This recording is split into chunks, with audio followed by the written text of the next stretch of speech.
There we go. And once again, welcome again. Colleen Sullivan here with my compadres and of course, Dr. Ray Jorgensen.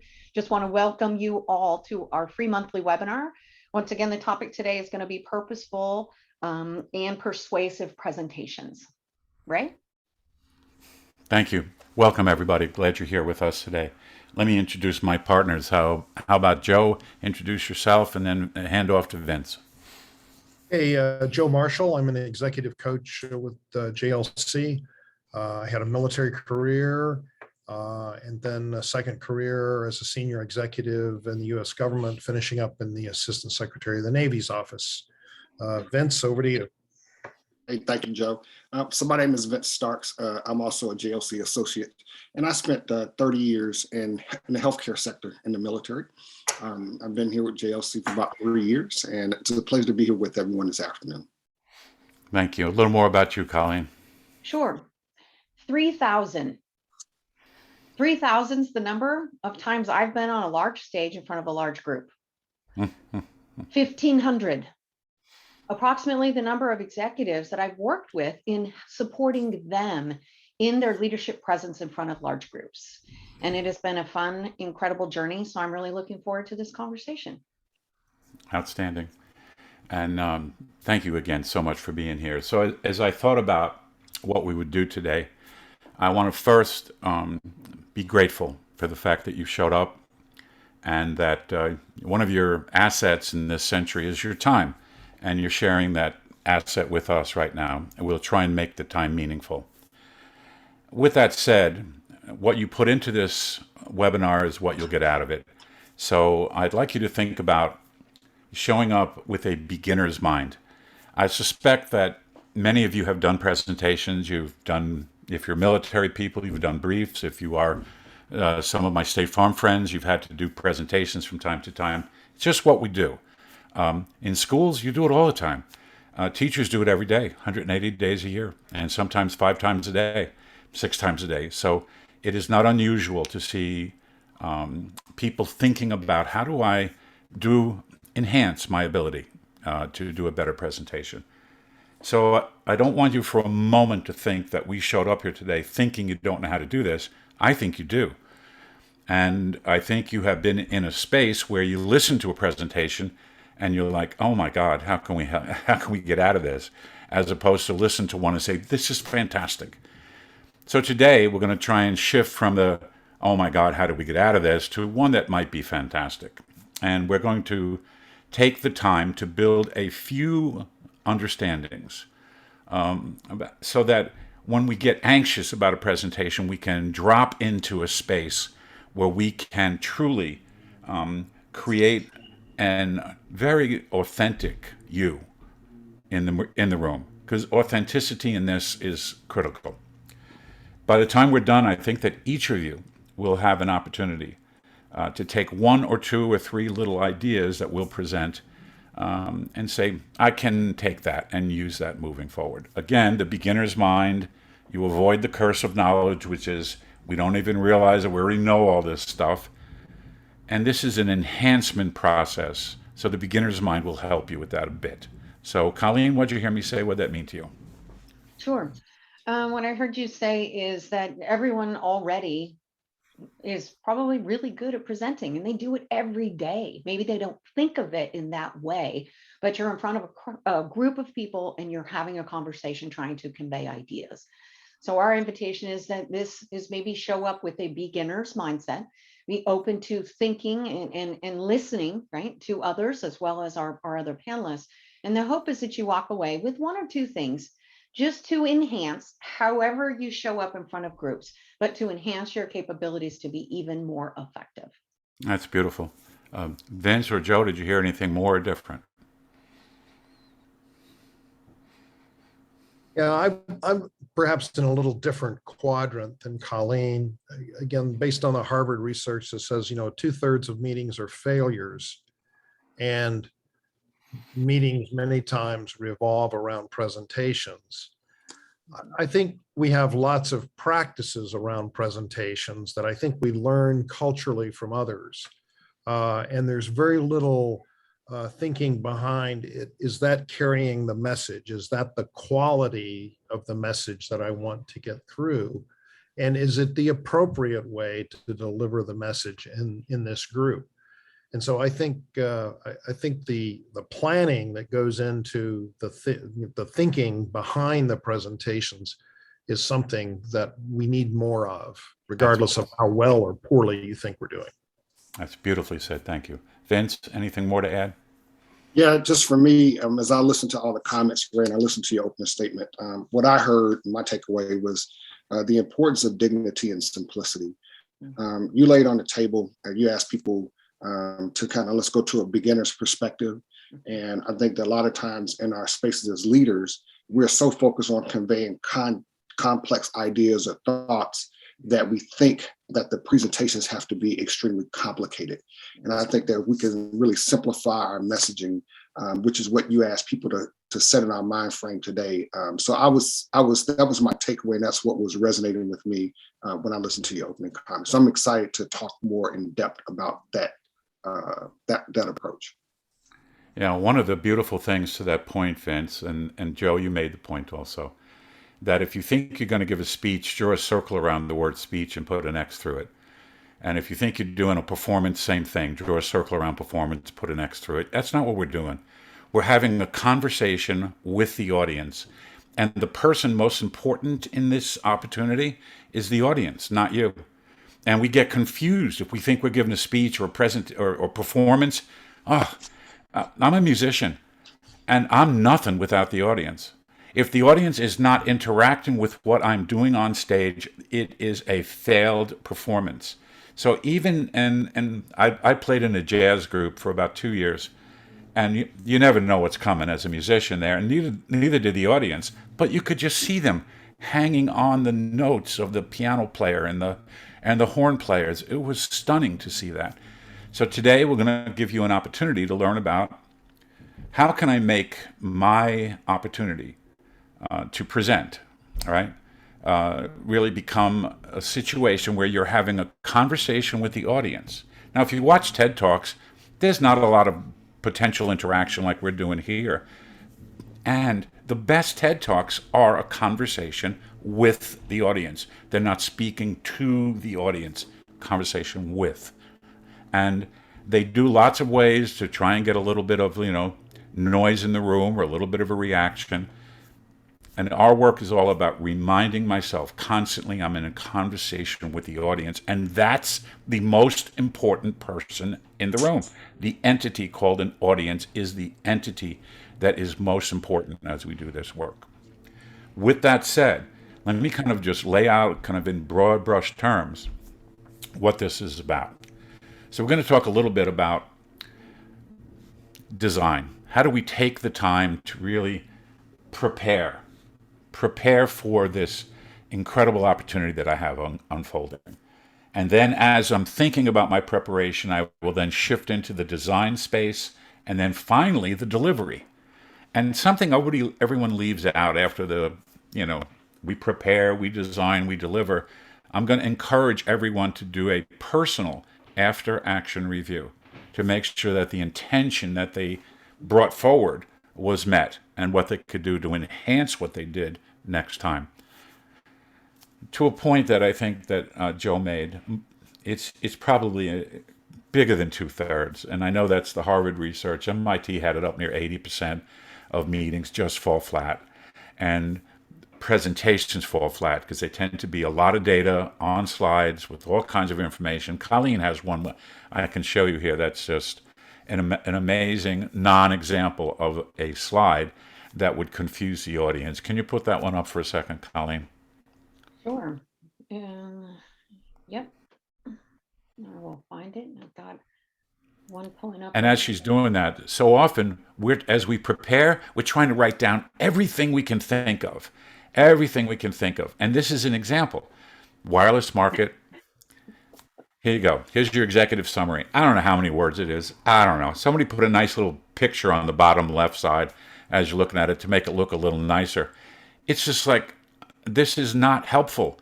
And the other part of this, I want you to grab onto a big point. they're looking at the slide now. They're not listening to you. And the objective is for them to listen to the words that come out of your mouth. Words are critical, absolutely critical. Body language is critical, and your tone is critical. Words, body language, tone, critical in a presentation. And if you see this, I'm no longer listening to Ray. I'm trying to read what the hell is that and make sure it makes some sense out of it. Thank you, Colleen. Mm-hmm. So let's kind of get to our three parts here, if we could. So I'm going to first talk about the design phase. And the design phase, I should thank the people I've been studying with. So Gar Reynolds, Presentation Zen, Nancy Duarte, beautiful stuff on storytelling and how storytelling really makes it happen. Seth Godin, who talks about the post-industrial economy, which is no longer viable. It's still here, it's just not viable. And he talks about a connections economy. I'm going to talk about a relationships economy. Relationships are everything, whether you're in sales, schools, military, any private sector startup, any position you might have in a university, the relationship is everything. In fact, one of our key components in JLC is that quality of the relationship produces desired results. And you build those relationships through conversations, effective conversations that are very disciplined. So we'll kind of stay in that little piece. So we're going to start right now thinking about simplicity. And so I'm going to pick on my gang, and then of course, there is an answer to the question. But when I say in the area where we're actually, planning, we're actually preparing to do this particular presentation, simplicity is everything. So I'm going to say to you guys, the three of you, and all of you, I want you thinking about this. If I say the word simplicity, what does that mean to you? What does simplicity mean to you? If I were going to define it, guys, I would say, the most common way that I can convey a thought or an idea to connect with the Love it. audience. Yeah, it's very nice. Joe, simplicity. I would say, to me, simplicity means that you have thought about it. You as the presenter have thought about your subject matter enough such that you are familiar with its various tenets and you are able to communicate it in its simplest form. That's beautifully stated. I like it. Colleen?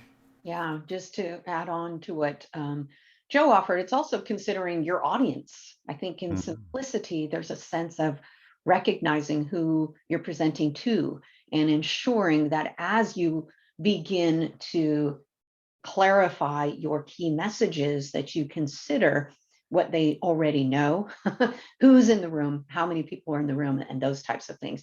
That will help with that simplicity element, just keeping it focused and clear. Okay, so all of that feels really good to me. And as I wrote this up, I was thinking about my coaching days. So I want to have maximum impact with minimal distracting artifacts. Maximum impact, minimal distracting artifacts. And if you've been to meetings, what they do is they put everything on the wall. Everything's up. Everybody's writing all these words down, bullet points after bullet points. And those things actually distract from the presentation. Maximum impact, minimal distractions. So that's the second big point, is restraint in your preparation.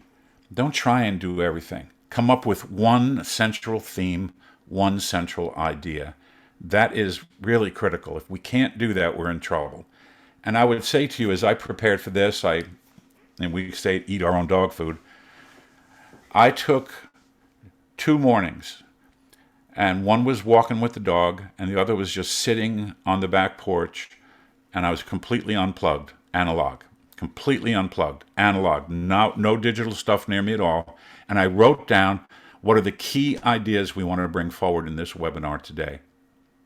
Well, we just brought a really big one forward right now, simplicity.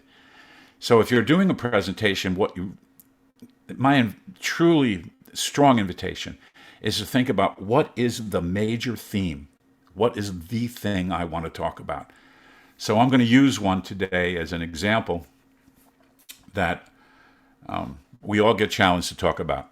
and there's a story associated to it. But in the presentation part, it's that change is constant. And people don't necessarily mind change, they mind being changed. So, how do we create a really interesting theme around that piece? Change, happening all the time. People don't mind change as long as it doesn't happen to me. How does that land on you, Vince?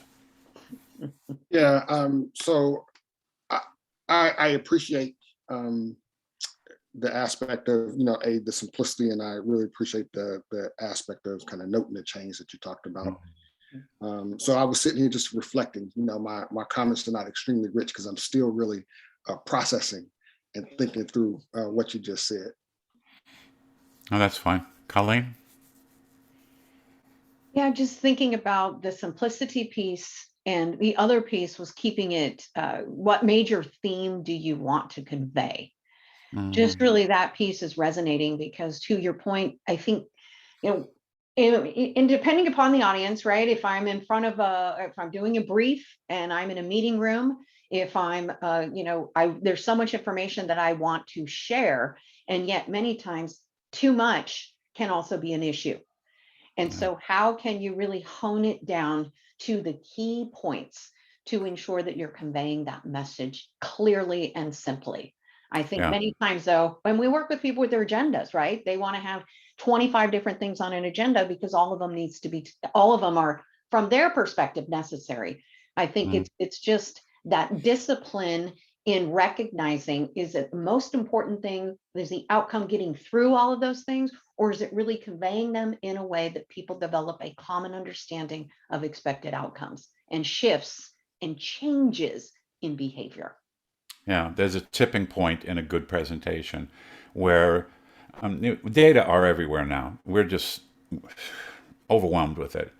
And to the point Joe made, how can I take that data and interpret that data in a way that makes sense to an audience and drops back into what is the one thing that is your top priority? So this is my top priority for this particular presentation. I thought that the idea that we've got too many ideas to kind of share simultaneously is really important. I listened to John F. Kennedy's speech this morning when he talked about putting a man on the moon. Well, we didn't even have the stuff available to put a man on the moon. But he talked about that in such a very simple, elegant way that this is our intention. This is the way it is. Notice this. This is the way it is. This is the way it will be, the way it ought to be, the way it needs to be. So the greatest presentations have this sense of creative tension. Here's my message. Here's the way it is. Because of my message, this is the way it ought to be. This is the way it could be. That is power in a presentation. And if you don't get that up front, we're kind of in trouble. So in your preparation stage, find your major theme and then really ask yourself, is this the way it is now? And the answer is generally no. So there's that, the way it is and the way it ought to be, creative tension. Joe, what are you thinking about this? Ray, I think that, as we're thinking about these communications and talking about them, again, they mean so many different things to so many different people depending on your work. If you're in the business of going out and giving speeches to groups where you talk to 400 or 500 and they're just, you've been hired to give some kind of talk about something or invited to give some kind of talk about something, that's kind of one group. If your job is to go in 45 minutes and a handful of slides, get your boss to think about some alternatives, that's a whole different presentation. But I think that one of the things that people need to be more rugged about, more individually rugged, is not assuming that the group, whoever they are, is showing up to listen. Okay. I mean, we teach this about meetings all the time. No, people are going to show up. They're going to be distracted. They're thinking about their kids. They're thinking about what they just did. They're thinking about the TV show they watched last night. They're thinking about something they read on the internet. And if they're experienced meeting goers, they possess a certain amount of cynicism about, yeah, what are they talking about today? I don't know. Maybe I'm engaged, maybe I'm not. Maybe I'm going to be working my phone. Maybe I'm going to be doing something else. And so it is incumbent upon you, if you have a message to communicate, then again, going back to the theme of simplicity, how are you going to strike a theme here that is going to attract attention, draw them in, and invite their engagement? And if you don't build it that way, then you cannot be disappointed later when nobody heard a thing you said, because yeah, you never built the bridges and invited them into the conversation. Yeah, that's beautiful. So we actually teach a 4-step meeting process, and the second part of that is to deal with distractions. How do we make sure that whatever's good, whatever cognitive noise is out there gets distilled and moved sideways or over the shoulder so that we can really listen? Well, if you're doing a speech, that's a way to do it, is to become really authentic and invite people to let go of those distractions that are out there. If we don't do that, they have a tendency to stay in their distraction and just keep moving forward with their own agenda, not the one you brought forward. So I will actually give you the formula from Heath and Heath in a few minutes on how do you really do this well. And I'm going to do this in the planning process in a few seconds, because I think it has the kind of resonance that allows people to come to you. And once they start to engage with you, again, they are the most important part of your presentation, the audience. All of a sudden, that engagement goes up and their interest in what you're trying to tell them really matters. It's really, really good. Vince, anything to add? Yeah, I was thinking about, as I listen to my colleagues, how do you craft your story? And, they say a picture's worth 1,000 words, right? And so sometimes, a way to connect very quickly is to think about in your preparation and how you're going to craft your story is to utilize a picture. I think that in my life experience, that has been some of the most effective communications and preparations, where I didn't see charts and graphs. I didn't have to worry about all that stuff and those distractions. A guy was able to make a connection with a photo and tell me an interesting story. And I was just thinking about that as I listened to Joe and colleagues' feedback. Mm-hmm. Yeah, it's excellent. So there's a piece that in the book Made to Stick by Heath and Heath. They tell the story. It's a story, and it's also nonsense. It's never happened, about a businessman on a business trip. He's sitting in a bar. He's having a drink, and a very attractive person offers that businessman a drink, and they take it, and they don't remember anything. So they wake up in a bathtub filled with ice with a tube in their back, and all of a sudden, there's a cell phone next to them that says dial 911, and they do, and they run over there and they take care of them. Someone harvested their kidney and or some organ that's inside of them. Never happened. Never happened. And the entire story, and especially on college campuses, was everywhere all the time. So it is an example of the first two pieces in your planning process. First, you want a simple idea. And as you plan your presentation, you want something to be unexpected. Wow, I didn't expect that. I didn't expect that guy was going to have his kidney harvested, right? Unexpected. Credible. And that one wasn't. Conspiracy theorists tend to try and make that theory credible when really it's not. And as we produce this space of the credibility, we really need to be able to say, okay, is this simple idea credible? Is it something I can hang on to? Do I believe in Joe? Do I believe in Vince? Do I believe in Colleen? Simple. And then something unexpected in the story needs to happen. Otherwise, the audience will drift away. Again, analog presentation, sit by yourself, sticky notes, pieces of paper, find that simple idea, find it, and then everything will flow from that particular piece. And this is the way it is, this is the way it ought to be.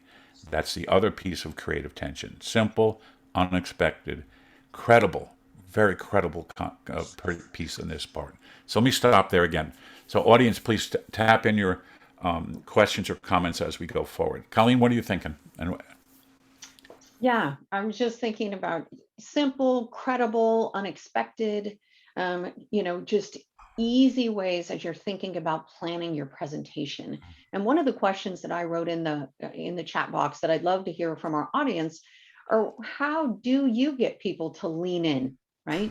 Because you mentioned it's that sense of creative tension and wondering what's going to happen next, perhaps in your story.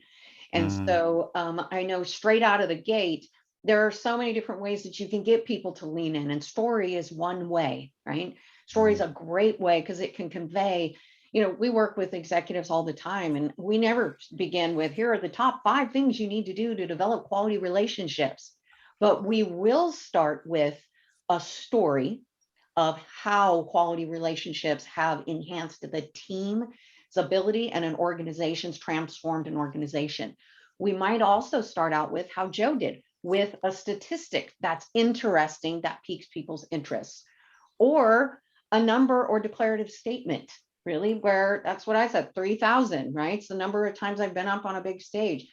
Doesn't mean that I'm still always trying to get better. However, it does identify something that perhaps might be different or unique about myself.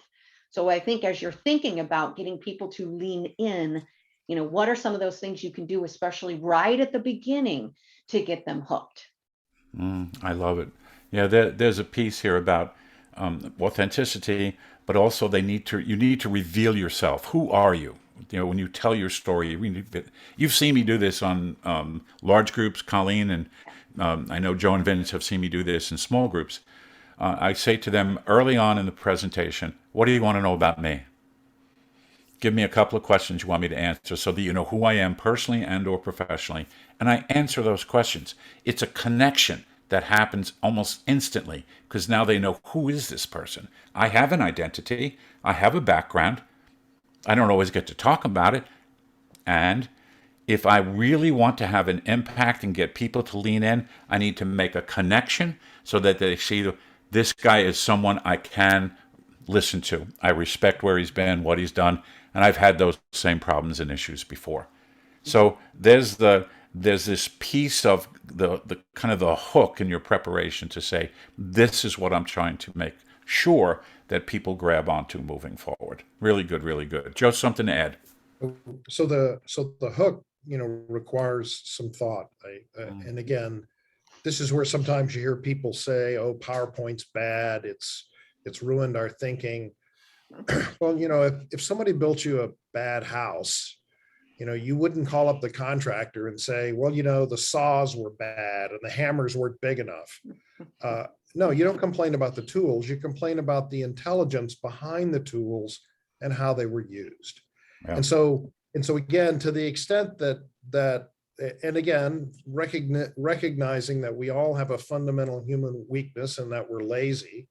Many people think, if I can just pour everything I know onto a PowerPoint slide, then clearly somebody in the room who's empowered to make a decision will see something and make a decision.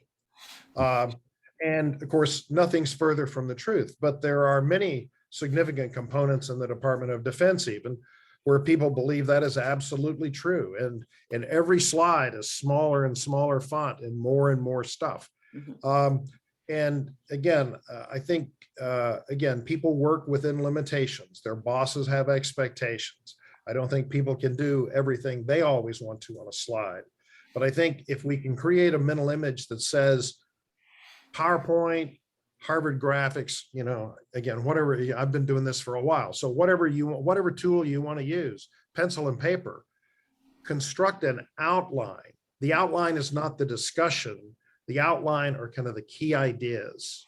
And then, but it's not going to be enough to put that up on a screen, say, here's my outline. What do you think? You've got to have the conversation about what the outline means. Exactly. And that's where I think a well-done presentation, we're big about, oh, can you send me the presentation? Can you forward me the presentation? Yeah, that's like none of the message. Your ability just simply to read the slides, whether they're good or bad, and understand what was actually being asked in the presentation is almost non-existent.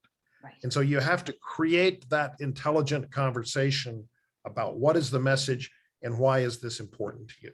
Okay, it's beautiful, Joe. So the last piece on preparation, Joe just opened the door for it. We do this a lot. I do this for every podcast. I do this for every webinar. What? So what? Now what?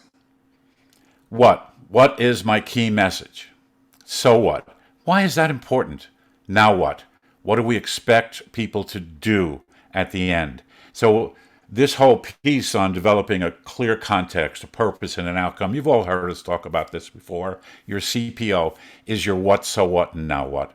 If I don't do that, all of a sudden I kind of get lost in my structure, and the structure doesn't have any meaning. Meaning is everything. How do we make sure that we are eliciting the response from the room that allows every individual to make meaning out of what's being said and the story that's being told? Vince, something to add? What I would like to add, Ray, is something that you actually say to us quite a bit. You'll tell us on a regular basis that we are enough. And I think that as people are thinking about presentations and information, they should also know as leaders, you are enough. You don't have to go out and speak like someone else or to articulate your message like someone else. Be authentic, be true to who you are, and recognize that you are enough as you're putting this content together, and the story will naturally form around your own, the essence of your personality and how you deliver. If you're listening, everybody, those words are incredibly impactful. I've seen so many people over prepare, and then they read their slides. They go one after the other, and it just falls apart in the first 30 seconds. And I've been, how many briefings have I been to? And the briefer reads the brief that's up on the wall. And I'm like, okay, we could stop doing that. Like we could shift. By the way, to Joe's point, they put a pretty picture on it sometimes, so that'll get their attention. Well, that's the attention to the pretty picture, but not to the briefer. Notice the distinction. This is really important. You need to show up. You just need to be there. That's what they need. They need you. They're not looking for another better slide or another outline that they can look on the wall. They need you to show up. We watched Joe close out a coaching call as we were waiting to do this today. You should have seen his engagement. His nonverbal, that we couldn't hear him, so we could just see what he was doing. His nonverbal was unbelievable, completely involved in the conversation with the person he was with. He was present. So I don't know if you guys meditate or pray or do any of that kind of stuff. I do it every day. And boy, is it important for me to keep reminding myself to show up and be present, because you are enough. You are absolutely enough moving forward. Planning. What's the theme? Simplicity. We don't need another outline, or we don't need 20 slides with 1,000 bullets. Simplicity. Get your theme right. That becomes your story. And look for that little bit of creative tension in this piece going forward. Colleen, anything to close out this section? Yeah, I just wanted to say that, I was working in an event and multiple speakers were going up onto the stage. And the speaker before me, I think there was around 750 people in the room. So she gets up and she's right about to kick off her presentation, and the slides weren't working. She literally could not move forward. She was stunned and said, I can't move forward. I can't do my presentation, and walked away. So I think that's a good example of what you've mentioned, and Joe as well. Slides are to facilitate learning for your audience. People get confused. I make my own personal notes that are for me, that I might reference when I'm working or facilitating a conversation. Handouts are something completely different, right? So I think many times, and this is my invitation, is as you're doing that preparation and planning, think about, what are my notes? What do my slides need to look like to facilitate learning for my audience? And if I have a chart or something that they need to look at, perhaps that needs to be a handout that they have in front of them, because we can't have one slide that does it all, because that's not what it's there for. It's not for our notes. And then you have the tendency to read and they're no longer listening. Just wanted to offer that. That's just beautiful. So as we think about our core message, notice the potential distractions. And this goes to the second big piece, restraint. This is from Presentation Zen and Gar Reynolds. And he says, practice simplicity and restraint. You can't put everything into your presentation. Only put the things that have the most potential impact in your presentation. And if you do that, then all of a sudden you begin to create an opportunity for a story to unfold. That was really good. Now, final piece is on, so presentation or preparation for your presentation. We've done this, and we're beginning to craft a story. So I said I was going to use one as an example, so I'm going to use one, and that is we really get sideways when change happens. And what the message is, the theme is, change is powerful and useful, and it helps me become better than I am today, tomorrow. Key message, right? So that's a big piece. And recognizing some of the material around change is that we've changed our entire lives. And if I did a change piece for an audience not long ago, and I said, what was the biggest change ever happened to you? Joined the military, left the military, had a kid, got married, got unmarried, pick one, right? And those are all significant changes that have occurred. And there needs to be a release in the journey forward so that that person can actually embrace change as something useful and positive for their life and their journey forward. This is such an easy thing to start to think about once you create your core message. Change is okay. Good things can happen from change. Next piece. We start thinking about our design and delivery, and I think they're connected. They're like feedback loops. So we want to create a story. And for those of you that are listening, at least the story has three pieces. It has a beginning, has a middle, has an end. Story. This guy's walking in the park, which he does regularly, and he does it all the time. He's a writer, philosopher, writes all the time. And he's in the park, and he sees this little girl, about 7, 8 years of age. She's crying. And he doesn't see a parent, and he says, "Are you okay?" And she says, "No, I lost my doll." And she cries a little more. We find mom. They get connected, and the gentleman who met this little girl said, "Do you come here often?" She says, "Yeah, we come here almost every day." And mom says that too. And of course, mom's a little suspicious of this guy. But he says to her, "Come back again tomorrow. I may have something for you." And she comes back tomorrow. And he has a little letter, and he hands it to the little girl. So this is a note from your doll. Well, of course, the note was all about where she's been. She's traveling. She's doing stuff. She's on a journey. And every day for about 2 weeks, he gave her a little note from the doll. At the end of the 2 weeks, he asked mom if I could come to the house because I have something for your daughter. She says yes. Now that they've gotten to know each other, we're not so suspicious. So he shows up at the house and gives her a package. And she says, "Thank you." And she opens the package. And as she looks inside the package, she lifts out a doll. And she goes, "This is not my doll." And the gentleman says, "Oh, yes, it is. That's your doll. Your doll's been traveling. And when you travel and when you're on a journey, you change. Things change. You change the way you look, change the way you think, change the way you act."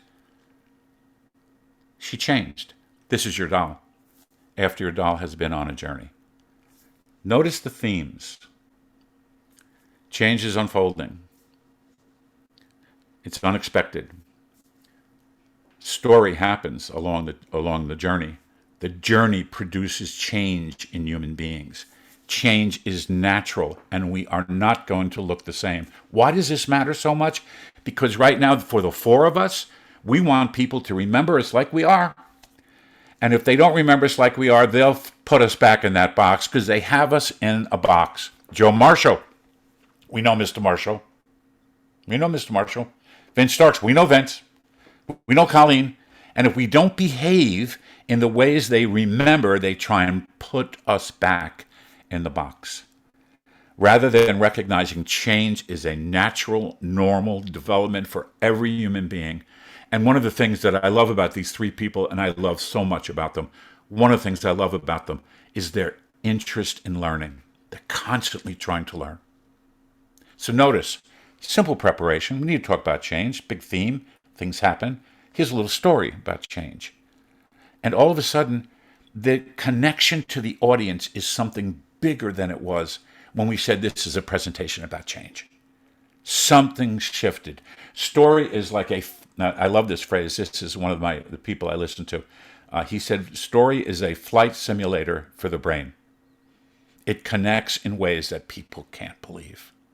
So, with that said, had that land on you. Colleen, you go first and then hand off.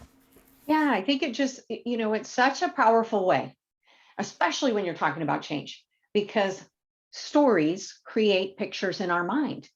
I mean, think about it. Probably each one of us and our listeners had a little movie camera going, and we were crafting these images in our brain, and those images reach our emotions. And it's once we really tap into the emotions that people are enrolled into the change. People start to personalize something. People start to think and shift their thinking.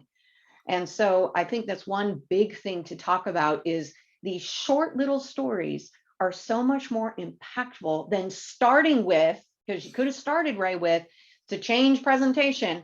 And guess what? We got to do change. And here are the 5 things you need to ensure you do so you can be embracing this change for you and your colleagues. That's one way. However, it lands on your audience differently if you begin with the story, right? It's just so much more powerful. Once again, words can create pictures and images in our mind, which evoke emotion, which really can shift our behavior and our thinking. I have a dream that people will not be judged by their color of the skin, but by the quality of their character. That was probably a simple line, and Mahalia Jackson set that up for him. Martin, tell him your story, because he was reluctant. I just watched the Lou Gehrig, who had ALS, and they had a day for him at Yankee Stadium. And he said, I'm the luckiest man in the world, because you're all here to thank me. And that was probably the last time he could get a coherent set of sentences together, as ALS took him all the way. So notice, those are tipping points. When you tell stories, they're tipping points that connect to the audience. Vince, what are you thinking? I think that what you and Colleen just laid on the table is hard to follow and to add on. I mean, it was rich. It had meaning. It made an immediate connection. And I wanted to know more. As I listened to the story, I wanted to understand how that ended. And you got me. I didn't expect that ending, and so it just really gave me the hook and it brought me in. I thought that was just a wonderful, wonderful setup, man. And Colleen articulating explained it very well. Simple, unexpected story. And it was personal. And your point that Colleen made, and oh my God, everybody had their own park. Everybody had their own picture of mom. Everybody had their own picture of this strange man who's down there trying to talk to this kid who's crying, right? And with all the potential suspicion that might be there. Notice you all built your own little movie camera and your own little simulation of that story in your own way. That's connectivity that is just powerful, powerful. Joe, what are you thinking? Yeah, I think this, again, sounds many times like it's too formulaic or something. Yeah. I mean, people really want rules that they can apply readily. So I think they listen with those ears when we talk about this, because they're looking for somebody to say no more than 10 slides, no more than 4 or 5 bullets per slide, no more than 4 or 5 Absolutely. words. And again, I have abided by those rules.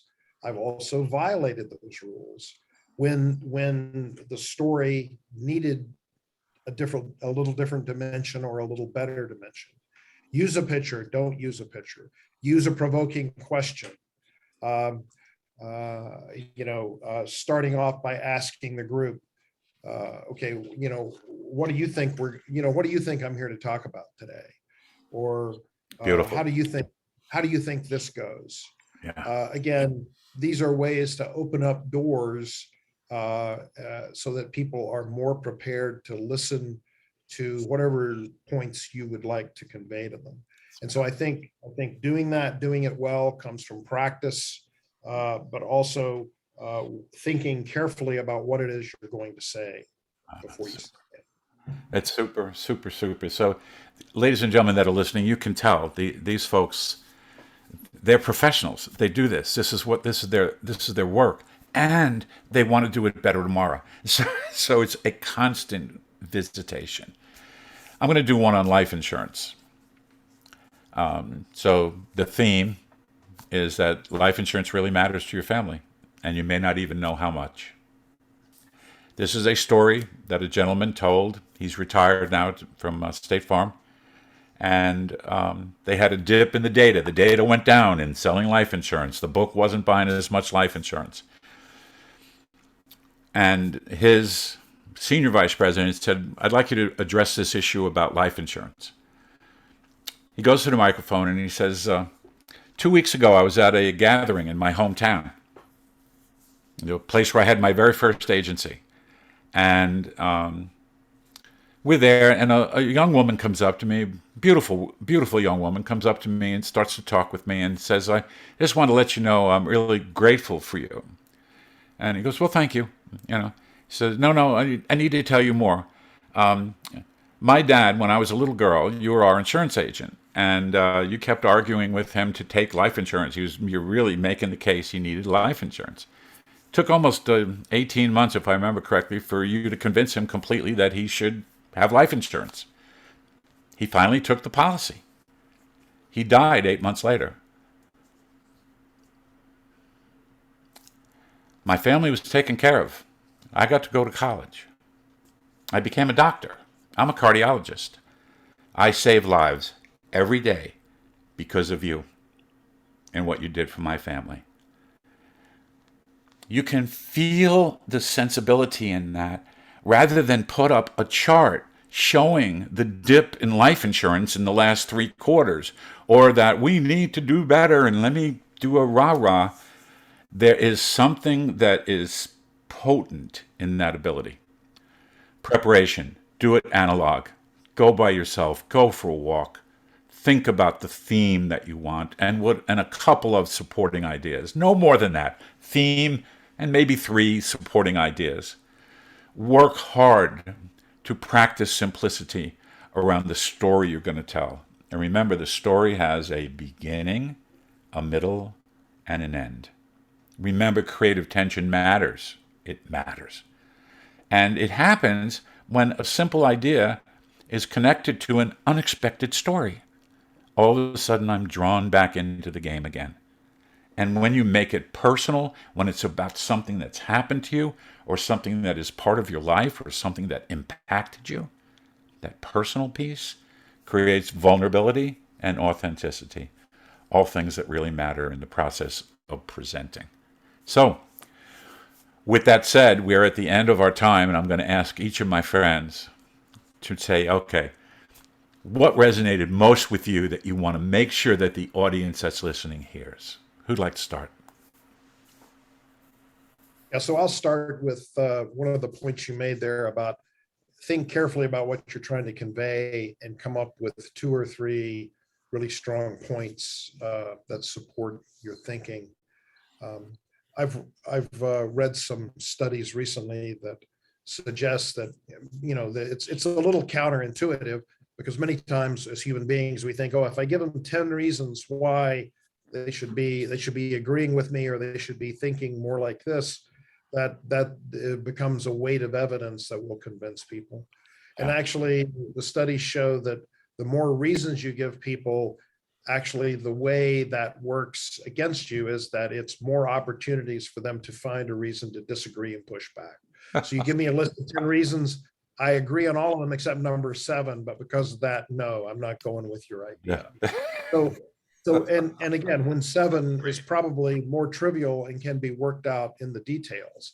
So again, back to brevity and simplicity, and how important that is for our audience would be my thought, and I'm out. That's brilliant. Thank you, Joe. Vince, would you like to go? Yeah, what really resonated with me today is the concept of showing up, how you show up, and the authenticity in which you show up. really brings the story to the forefront. You know, Ray, you have a personality in a way that you convey and you communicate that resonates with people. And if I were telling a story, I wouldn't be able to tell your story the way that you're telling your story, Correct. because it's not my personality, right? But I can still tell a story to make that connection. And so that authenticity component and that storytelling to make that connection really resonated with me. And I'm Beautiful. very grateful for you guys, and I'm out. That's beautiful. Colleen. Yeah. I think that because I love what my colleague said, and I was thinking the same thing. It's about showing up, not your slides, not, but showing up.